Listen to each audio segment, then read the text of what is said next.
Well, how do there, chums? As I, Captain Steve, and today, chums, for you guys out there in the viewerverse, I'm going to list out a couple of concerns that I've got for Expedition 3 should it launch in the current state the game is in.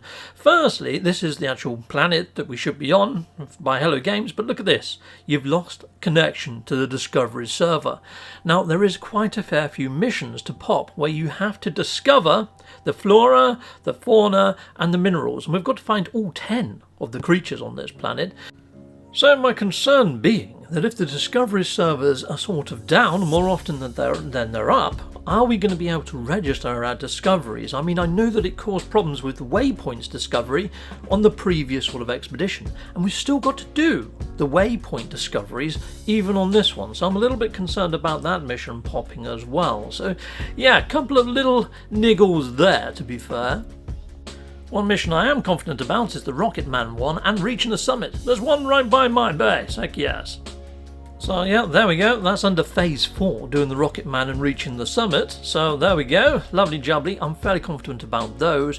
And also, finding of the 10 creatures. This planet is riddled with fauna, and I've taken a look around. I haven't scanned any of these because I don't want to ruin it for anybody. I'm not going to name anything. So yeah, I think that's going to be okay. Finding the minerals should be okay. It's covered in rocks and the flora. So I think the actual, as long as the Discovery server works, I think we're going to be okay. And yeah, there's also a companions mission to hit up. Now all of these planets sort of have fauna on, so we should be okay to find ourselves a pet and a companion.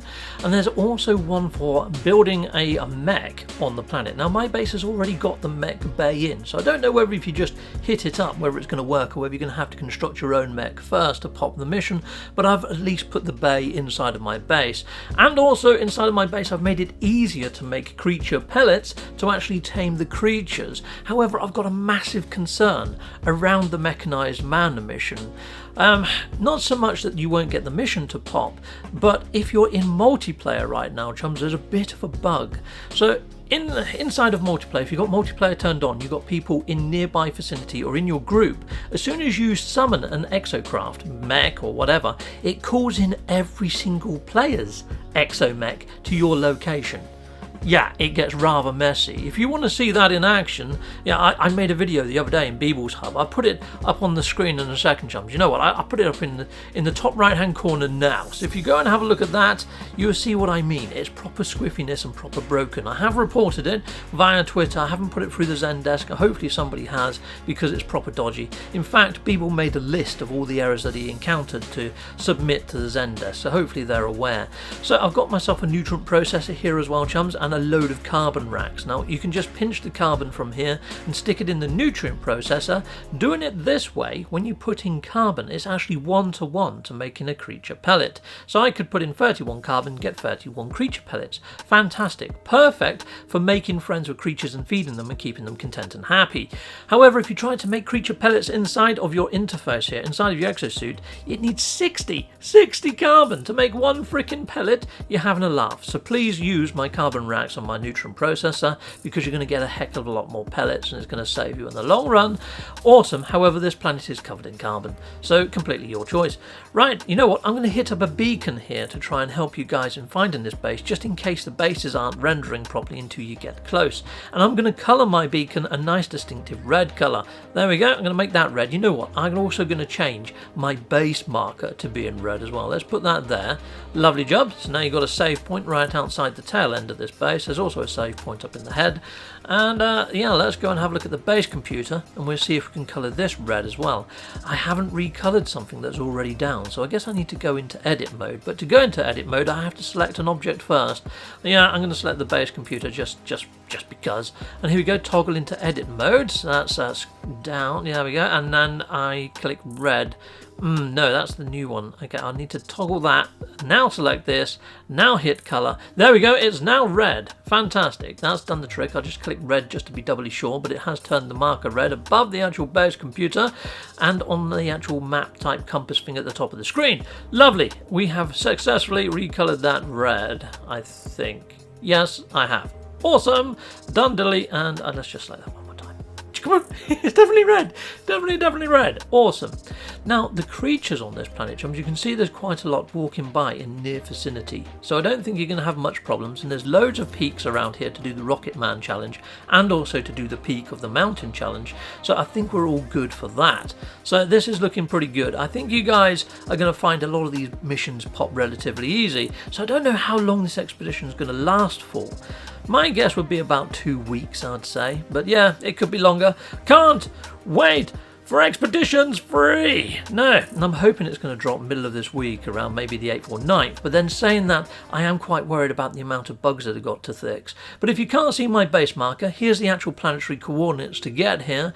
Yeah, so there we go. I haven't given you the portal code. I will be dropping the portal code for this base and this planet on the day that the expedition goes live, unless I see other content creators put out the actual base marker early, or the portal code for this planet early, then I may as well. If they start sharing it, I'd share it out. But for now, I'm keeping it under close wraps because I don't want to spoil anything too much. But you can see here, I'm spotting all the creatures relatively quick. Like I say, I'm not scanning them, not renaming them, nothing like that, because, yeah, I want to have people come here and discover them themselves. And yeah, it's a little bit cheaty if I did. So there we go. Awesome. So I wonder what the creatures underwater are like.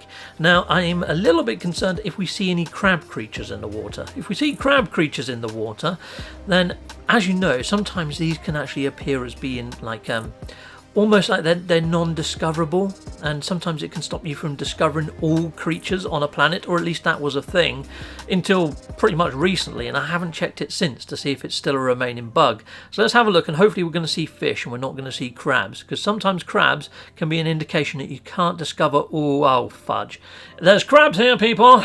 So that could be an indication they might come up as being extinct, and if that happens, sometimes you can't discover all creatures on a planet. I don't know whether that still remains a bug, and I still don't know now, but that could be a concern too. So I've got a little bit of concern for expeditions in the way that there are bugs right now, and what I would strongly suggest is perhaps turning off all of the multiplayer options and trying to get your discovery servers to be up once you start running the expedition actual save, basically. But yeah, another thing that I've noticed is there's lots of discoverable tech here, but what there isn't is ancient bones, and there's none in the system, and there's a mission for that. So yeah, Chums, on one of these phases, you're going to see towards the bottom it says the archaeologist, and to dig up a certain amount of ancient bones is towards the bottom of phase 4. Yeah, and I'm not too sure if we've left this actual planet at this stage. I think that's the final phase that we leave the planet, so I'm not too sure where we're going to find these bones. Okay, Chums, so here's my discoveries page. It now says my discoveries are online. However, when I'm going over each of these planets, or even clicking on the planets, I'm not seeing any sight, nor hair, of ancient bones. So I'm not too sure how we're going to get them without leaving the system. And I don't see us leaving the system until one of the final phases. So it's a little bit odd that ancient bones is on there, yet I'm not finding ancient bones in this system. So that makes me wonder whether, although that I'm at this actual planet right now, discovered by Hello Games, what if it was in an alternate dimension where maybe one of these planets has got ancient bones and maybe is a bit more hostile? I don't know. I'm also seeing quite a lot of hazardous flora here, Chum, so I think there's quite a good chance we're going to be able to do all the missions on this planet without really moving. But the ancient bones has got me a bit foxed. There you go, there's hazardous flora there as well. So the badges, I think, are going to be relatively easy. I think this whole quest could be relatively easy, depending on the new tech, that is. Anyway, love to hear your comments. Goodbye, and goodbye again. Heck yeah. Well, thank you very much for watching. If you like what you see, please hit a like and a subscribe, and I'd like to say a massive great big thank you to all of my backers over on Patreon and over on YouTube membership. Thanking you, backers. And if you want to support this channel, just don't skip the adverts. That throws revenue down my avenue. Or yeah, just stay with Captain Steve that little bit longer and hit something on this screen. There's merch here now too.